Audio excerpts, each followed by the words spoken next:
এবার পুরো খবরে আমন্ত্রণ। রাজধানীর মিরপুর 1 নম্বরে অ্যাপকো বাংলাদেশ লিমিটেডের একটি প্লাস্টিক কারখানায় ভয়াবহ অগ্নিকাণ্ডে মারা গেছে অন্তত 8 জন। এই ঘটনায় আগুনে পুড়ে অথবা আহত হয়েছেন আরো 4 জন। প্রত্যক্ষদর্শীরা জানান, বিকেলে বিকট শব্দে হঠাৎ আগুন ধরে যায় কারখানার নিচের তলায়।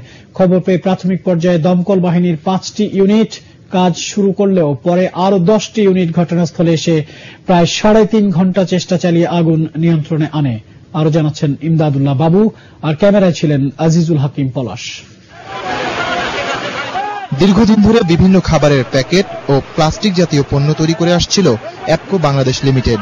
আবাসিক এলাকায় অত্যাধুনিক যন্ত্রপাতি ও বয়লার নিয়ে কাজ চালাচ্ছিল এই প্রতিষ্ঠানটি।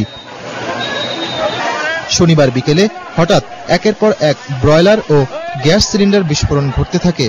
মুহূর্তের মধ্যে আগুন ছড়িয়ে পড়ে 4তলা এই ভবনটিতে।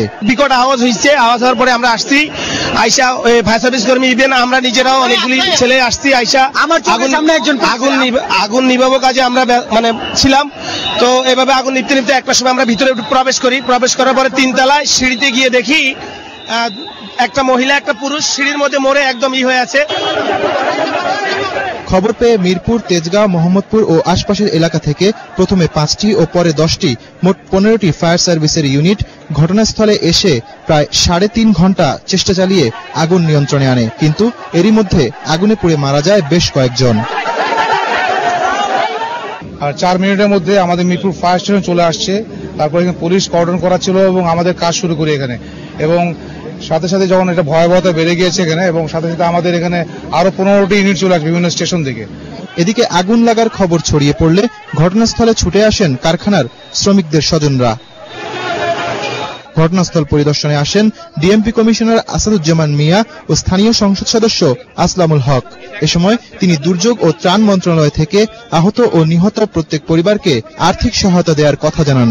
দুর্যোগ ও ত্রাণ ব্যবস্থাপনা মন্ত্রণালয় থেকে যারা নিহত হয়েছে তাৎক্ষণিকভাবে এই দাফন টাফন করার জন্য 20,000 করে টাকা দেওয়া হচ্ছে। আর যারা আহত হয়েছেন এদের জন্য তাৎক্ষণিকভাবে 5,000 করে টাকা দেওয়া হচ্ছে। এদিকে ঘটনা তদন্তে 3 সদস্যের তদন্ত কমিটি গঠন করেছে ফায়ার সার্ভিস।